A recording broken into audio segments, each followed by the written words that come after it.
Budget आया है, कैसे देख रहे हैं, कितने नंबर देते हैं? क्या वाकई में ये बजट किसानों के लिए और पूरे देश वालों के लिए एक अच्छे दिनों की सौगात देगा या फिर नहीं? कैसे देख रहे हैं? माइनस में 100 नंबर। माइनस में 100 नंबर। माइनस में 100 नंबर।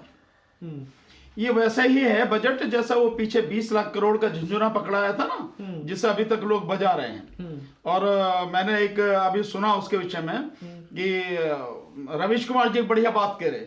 वो ये कह रहे हैं कि ये ऐसा बजट आया है जो देश की जनता अगले साल तक यही सोचती रहेगी कि क्या बजट है ये। अच्छा, तो ये जो स्थिति है, देखिए, जब आप पूरे देश को केवल बेचने पर ही तुले हों और केवल आप अपनी सरकार चलाने के लिए पैसा ही कमाने की बात कर रहे हो, तब बजट क्या होगा? 1,75,000 करोड़ डिसइन्वेस्टमेंट के जरिए सरकार इकट्ठा करेगी। डिसइन्वेस्टमेंट का मतलब यह है कि जो संपत्ति सरकार की है, या जिन संपत्तियों में सरकार की भागीदारी है, या यूं कहें कि जो सार्वजनिक क्षेत्र के उपक्रम हैं, उनको बेचा जाएगा। उनको बेचकर सरकार इस साल में 1,75,000 करोड़ रुपए कमाने की बात कर रही है। अगर पीछे का भी आप देखा जाए, पिछले बार भी लगभग 2 लाख करोड़ कमाने का सरकार ने कहा था कि भाई कमाना नहीं है, ये मतलब पैसा इकट्ठा करना बेच के।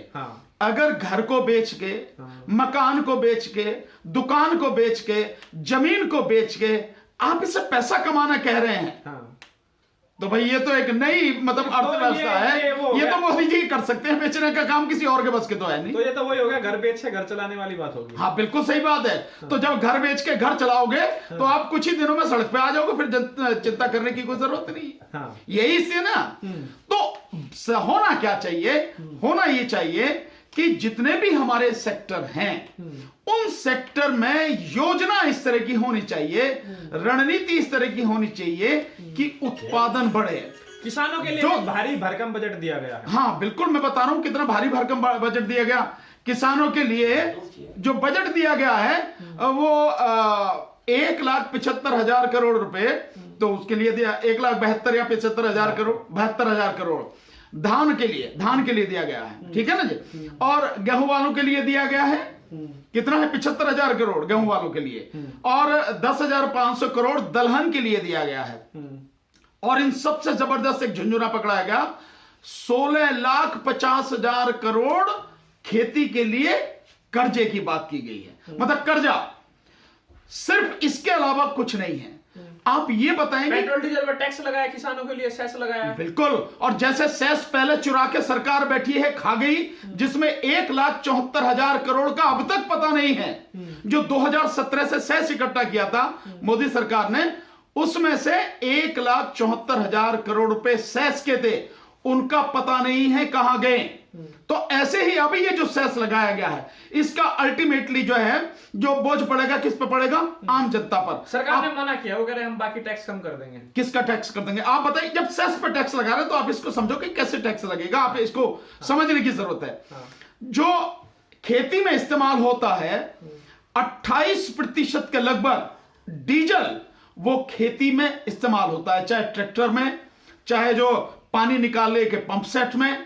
ये इतना बड़ा हिस्सा जो है वो खेती में जाता है। इसका मतलब ये हुआ कि जो आप पेट्रोल और डीजल पर सेस लगा रहे हो, वो सेस आप निश्चित रूप से किसानों पर भी लगा रहे हो।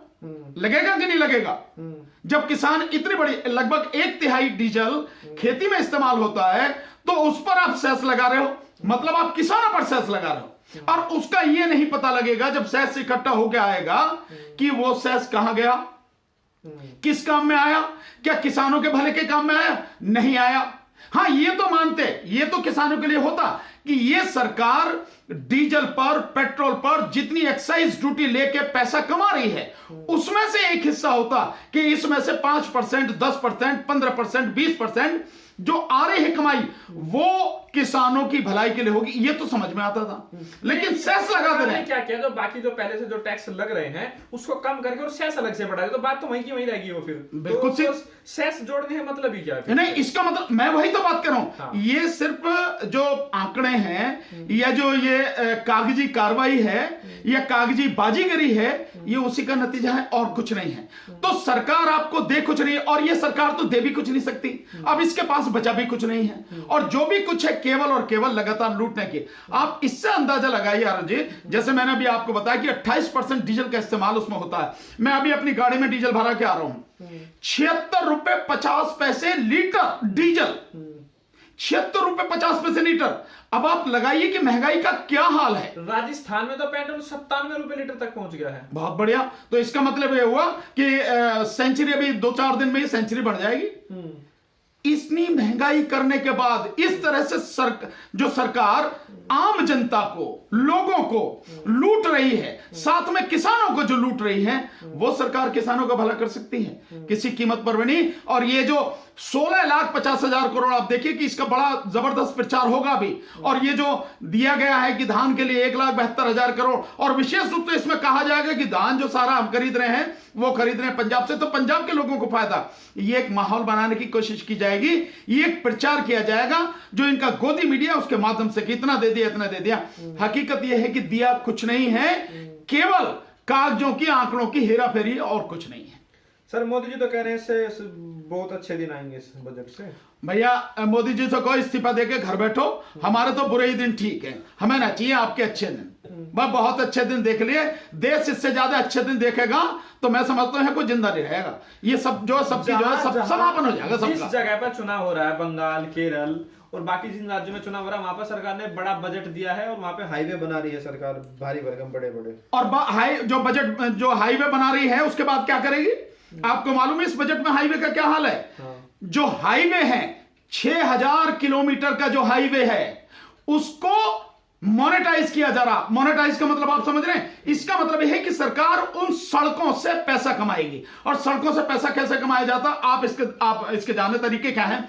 एक तो सीधा सीधा यह है कि जो टोल टैक्स है वो टोल टैक्स बढ़ाया जाएगा, यानी आप प्राइवेट कंपनियों को देंगे और वो प्राइवेट कंपनियां जो टोल आज की तारीख में उसको बढ़ा देंगी, और उससे जो है जो गाड़ी चलाने वाले लोग हैं, जितने भी व्हीकल हैं, वो सारे के सारे जो देश के जो जिन लोगों के पास है और देश का सामान इधर से उधर जाता है, वो ट्रक हैं, बस हैं, गाड़ी जितनी भी हैं, उन सब पे टैक्स का भार पड़ेगा।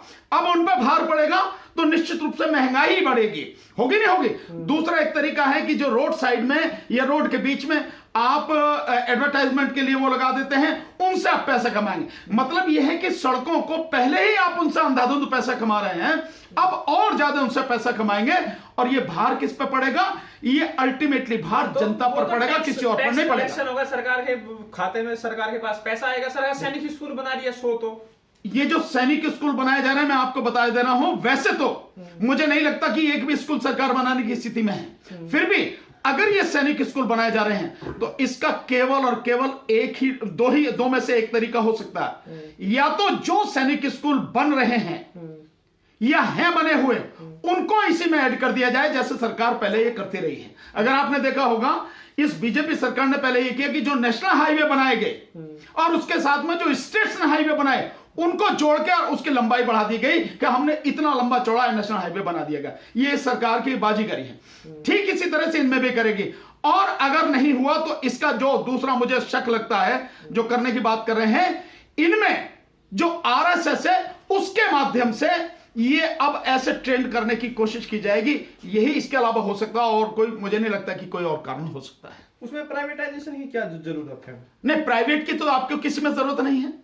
क्यों आप प्राइवेट कर रहे हैं? अगर आप सैनिकों के बच्चों के लिए स्कूल बना रहे हैं, वो भी प्राइवेट वालों से बनाएंगे, फिर आप तो इसका मतलब साफ है ना कि चंद लोग जिनके पास पैसे हैं वही अपने बच्चों को उसमें पढ़ा पाएंगे, दूसरा कोई नहीं पढ़ा पाएगा। कम से कम गरीब व्यक्ति अपने बच्चों को इन स्कूलों में नहीं पढ़ा पाएगा। और इस देश में गरीबों की संख्या आप समझ रहे हैं, और आज की हालत में जो हो रहा है, मैं सीधे सीधे कह सकता हूं, इस देश के तकरीबन 120 करोड़ लोगों के लिए इन सैनिक स्कूलों की व्यवस्था नहीं है। बाकी किसी के लिए हो सकती है, कम से कम 120 करोड़ लोगों के लिए तो सैनिक स्कूलों की व्यवस्था नहीं, क्योंकि व्यक्ति जहां प्राइवेट है वहां कैसे पढ़ाएगा? आज की तारीख में लोगों को रोटी खानी मुश्किल हो रही है, कपड़े पहनना मुश्किल हो रहा है, इलाज कराना मुश्किल हो रहा है, पढ़ाएगा कहां से कोई व्यक्ति? और प्राइवेट में, वो भी सैनिक स्कूल में। सर, जो हेल्थ सेक्टर के लिए भारी भरकम बजट दिया गया। पहले जो 94,000 करोड़ होता था अब 2 लाख करोड़ से ऊपर दिया गया हेल्थ सेक्टर के लिए, और कोरोना वैक्सीन के लिए भी 35,000 करोड़ दिया गया है। तो किस में से दिए 35,000? किस में से? कोरोना वैक्सीन के लिए। कोरोना वैक्सीन के नाम पे जिस तरह से ये मतलब गठबंधन बना के और लूट की जा रही है, ये वही लूट है। कोरोना वैक्सीन के नाम पे ये जो कंपनियां हैं, इनके माध्यम से पैसा इनको दिया जाएगा और फिर पार्टी फंड के लिए लिया जाएगा। ये बहुत सीधी सी बात है। वैक्सीन, इस देश में वैक्सीन की क्या जरूरत है, मुझे तो ये बताया जाए। दूसरी बात ये है, आप ये बताएं, जिन वैक्सीनों को आप लगा रहे हो, उन वैक्सीनों का अभी फाइनल ट्रायल हुआ नहीं है, उनके रिजल्ट नहीं आए। एक वैक्सीन के तो तीसरे के बाद में रिजल्ट नहीं आए। दूसरी बात जो दूसरी वैक्सीन है, उस वैक्सीन के केवल अभी 2 ही ट्रायल हुए हैं और उसके बाद भी उसके नतीजे नहीं आए। तो आप जो लगा रहे हैं, मंत्री ने कहा 2 और आने वाली है अभी वैक्सीन, इसकी 2 वैक्सीन और आने वाली है जल्दी। बहुत बढ़िया। इसका मतलब यह है कि लूट में और लोगों को शामिल किया जाएगा। इसका यही मतलब है कि अब तक 2 ही थे, अब 2 को और लाओ, और वो इन्हीं की होंगी सारी कंपनियां बनाई हुई, इस नाम से और उस नाम से। क्योंकि जिस तरह की ये फर्जी कंपनियां बनाते हैं, शेल कंपनी जिनको बोलते हैं ना, मोदी जी कहते हैं 3 लाख शेल कंपनी खत्म कर दी, 3 लाख खत्म नहीं करी और बना लिए, और अलग अलग लोगों को कैसे लूटा जाए, वो सारी की सारी चीजें। तो आपको इस बजट में कुछ अच्छा नहीं लग रहा है इतना? देखिए, आज बजट में अच्छा ये होता है, इस बजट के माध्यम से कितने लोगों को रोजगार मिलेगा, यह है बजट में अच्छे होने की बात। कहीं है इस बजट में कि इतने लोगों को रोजगार मिलेगा? नहीं है ना। बजट में अच्छा यह होता है कि इसके बाद में जिस बात के लिए संघर्ष कर रहे हैं यहाँ किसान की इनकम इस तरह से, जो आप एक बहुत बढ़िया रोड मैप होना चाहिए, ऐसे ऐसे किसान की इनकम दुगनी होगी, ये हम किसान को सपोर्ट करें। कहीं है इस बजट में? कहीं नहीं है। क्या इस बजट में कहीं यह है कि जो इस देश में गरीबों की इतनी बड़ी संख्या है, उस संख्या को, जिसमें से अधिक लोग अपने बच्चों को पढ़ा नहीं पाते हैं, एजुकेशन मिल नहीं पाती है, उन लोगों को एजुकेशन, बढ़िया एजुकेशन मिलेगी और सबको एजुकेशन मिलेगी? क्या ऐसा है इस बजट में? नहीं है। क्या इस बजट में आपने कह तो दिया 2 लाख करोड़, अब 2 लाख करोड़ कैसे दिए जाएंगे? क्योंकि मोदी गवर्नमेंट का पीछे का सारा रिकॉर्ड देख लें, जितनी घोषणा की जाती है एक पर्टिकुलर मद को लेके, उसमें बीच बीच में और कौन कौन सी चीजें होती हैं आपको नहीं मालूम, आम जनता को नहीं मालूम। और फिर जितना कहा जाता है, वाकई में एक्चुअल में दिया कितना गया है, वो आपको पता नहीं है। क्योंकि कितने ही ऐसे सेक्टर हैं जिनमें घोषणा बहुत बड़ी की गई और दिया गया उनको, किसी को 20%, किसी को 50%, किसी को 70%, कभी भी पूरा किसी को नहीं दिया गया। क्या इस बजट में इस तरह की कोई घोषणा की गई है कि जो हमारा हेल्थ सेक्टर इतनी बुरी तरह से पिट चुका है, उस हेल्थ सेक्टर को सही करने के लिए आपने जो मेडिकल कॉलेज है, उनकी जो सरकारी मेडिकल कॉलेज हैं, जिनमें बड़े उसमें संख्या में डॉक्टरों की पढ़ाई के लिए इंतजाम हो, ऐसा कोई इंतजाम किया है? नहीं। क्या आपने अच्छे सरकारी हॉस्पिटल जिनकी बदतर हालत हो गई है, उन्हें सुधारने की बात की है? नहीं। तो आप ये बजट लेके आ रहे हैं और ये फिगर दिखा देते हैं, इतनी बड़ी संख्या, हम इतनी बड़ी राशि हम उनको दे रहे हैं, इससे कुछ नहीं होता। ये सिर्फ एक नौटंकी है, ड्रामा है। हकीकत यह है कि इस देश में इसी ड्रामे के ऊपर देश लगातार बेकार होता चला जा रहा, बर्बाद होता चला जा रहा है। कहीं कोई दिक्कत नहीं, मतलब किसी भी तरह की सही चीजें जो करनी चाहिए सरकार को, मुझे तो नहीं लगा कि इस सरकार ने इस विषय पे कहीं कोई भी सही तरीके से काम किया है। सर, जो राजकोषीय घाटा है वो 9.5% हो गया जीडीपी का, कैसे आप देख रहे हैं? आने वाले समय में वो कह रहे हैं कि उसको हम 6.8 तक कर देंगे अगले साल तक। नहीं, वो तो कहने को तो कुछ भी कहते हैं, लेकिन कहा तो उन्होंने 5 ट्रिलियन भी था, 5 ट्रिलियन हो गए। वो तो मैं कह रहा हूं 3 ट्रिलियन थी, उससे भी नीचे आ गई। वो कह रहे खर्चा ज्यादा 2 ट्रिलियन पे हो गए। कोरोना में खर्चा ज्यादा हुआ, इसीलिए राजकोषीय घाटा बढ़ा है। हाँ, वो खर्चा जो हुआ ना उधर चला गया, वो खर्चा जो पीएम केयर फंड में वहां हुआ, वो सारा खर्चा जानते ना आप, जो पीएम केयर फंड से कितने पैसे कहां के लिए गए आपको मालूम, और कितने जमा हो गए आज तक ये भी नहीं पता है। तो खर्चा ऐसा होता है। और खर्चा पता कैसे होता है? खर्चा ज्यादा, हाँ ये सही कह रहे हो, मुझे याद आ गया, हाँ मोदी जी ने खर्चा ज्यादा कर दिया, 20,000 करोड़ के तो हवाई जहाज लेके आप ले लिए, ये ऐसे हुआ खर्चा, ये मैं भूल गया था इसे। तो 20,000 करोड़ के मोदी जी अपने लिए जो है 2 बढ़िया बढ़िया से जहाज लेके आए, 10,000 करोड़ का ऐसा खर्चा हुआ। और खर्चा इस बात में हो रहा कि जो हाँ एक चीज और याद आ गई, जो बंगाल में जो एमएलए तोड़े जा रहे हैं, खरीदे जा रहे हैं, वहां भी तो खर्चा वो तो हुआ। पार्टी का काम होता है, सरकार का थोड़ी होता है। पार्टी पे कहां से, मतलब मशीन है उसके पास में नोट छापने वाली, तो यहीं से तो आते वो हैं तो कि सरकार एक को ने काम दिया क्योंकि इधर से समेट लिया, इधर से जो वो घुमा के जाओ उसके उसमें ले लेते हैं पार्टी फंड के रूप में, तो ऐसे पैसा आ जाता है, खर्चा उसमें हो रहा है। समझ में आ तो गया? आप पार्टी को और सरकार को एक करके देख रहे हैं। नहीं है ही भाई, हाँ। भाई पार्टी और सरकार एक ही है। जब पार्टी के लोग आके यूं कहें उससे मोदी जी उसको गृह मंत्री को चिट्ठी लिखें कि ये जो बैठे हैं किसान, इन्हें गोली से उड़वा दो और फांसी पे लटका दो, और अगर तुम्हारे बस की ना हो तो हमें दे दो 24 घंटा, हम उठा देंगे। तो इसका मतलब पार्टी और सब ये, जब सरकार के साथ में खड़े होके पार्टी के गुंडे, आरएसएस और बीजेपी के गुंडे जब पुलिस के साथ में खड़े होके, चाहे यहां देखो गाजीपुर बॉर्डर पे, चाहे सिंगू बॉर्डर पे देखो आप, जब वो उस कार्रवाई में, प्रशासनिक कार्रवाई में हिस्सा लेते हैं या उससे भी आगे बढ़ चढ़कर गुंडागर्दी करते हैं, तो सरकार और पार्टी भैया एक कब तक पटरी पर लौटेगी? क्या इस बजट से कुछ उसको जंप मिलेगा थोड़ा बहुत? जितनी जल्दी मोदी सरकार इस्तीफा दे दे और ईवीएम को खत्म करके बैलेट पेपर से चुनाव कराएं, लोकसभा के चुनाव तत्काल कराए जाएं, और जो अच्छे लोग हैं वो राजनीति में आए, इस बीजेपी का पूरा सुपड़ा साफ हो जाए, उसके बाद में कम से कम 5 साल, कम से कम 5 साल लगेंगे। जो अच्छे ईमानदार लोग आके मेहनत करें, तरीके से सारी सिचुएशन को डील करें, कम से कम 5 साल लगेंगे ये पटरी पर आने पर, कम से कम इससे ज्यादा ही लगेंगे। वो कह रहे हैं कि कांग्रेस ने 70 साल में बेड़ा कर दिया, हमें इतना टाइम इसीलिए लग रहा है क्योंकि कांग्रेस वाले गड्ढे खोद गए। आप कह रहे हैं ये चले जाएंगे तब भी 5 साल और लगेंगे। कांग्रेस ने तो गड्ढे ही खोदे थे, इन्होंने तो पूरी खाई खोद गिरी, गड्ढों से ज्यादा बड़ी खाई खोद गिरी। इन्होंने तो 5 साल, मतलब 6-7 साल में ही पूरा बेड़ा कर दिया, पूरा बर्बाद कर दिया। उसने तो जैसे भी किया वो अलग बात है, लेकिन जितना भी, जिसे कह रहे हैं कि गड्ढे खोद दिए, जिसे ये बेच रहे हैं मोदी जी, डिसइन्वेस्टमेंट जो कर रहे हैं, ये उन्हीं का तो बनाया हुआ, तुम्हारा बनाया हुआ तो कुछ भी नहीं है।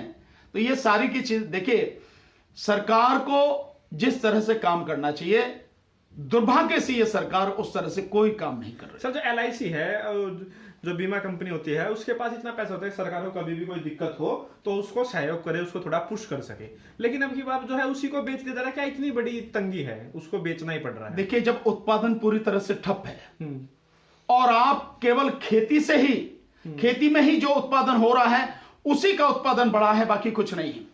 मैन्युफैक्चरिंग सेक्टर पूरी तरह से तबाह हो चुका है और खेती करने वाले सड़कों पर बैठे हैं। खेती करने वाले सड़कों पर बैठे हैं, तो सरकार की इनकम कहां से होगी? और सरकार के काम करने के ढंग और जो तरीके हैं उसमें आप इस तरह से भी देख लीजिए कि रोजगार है नहीं, दिए नहीं जा रहे हैं, उस सब के बावजूद भी सरकार का खर्चा 15 से 20% बढ़ गया है।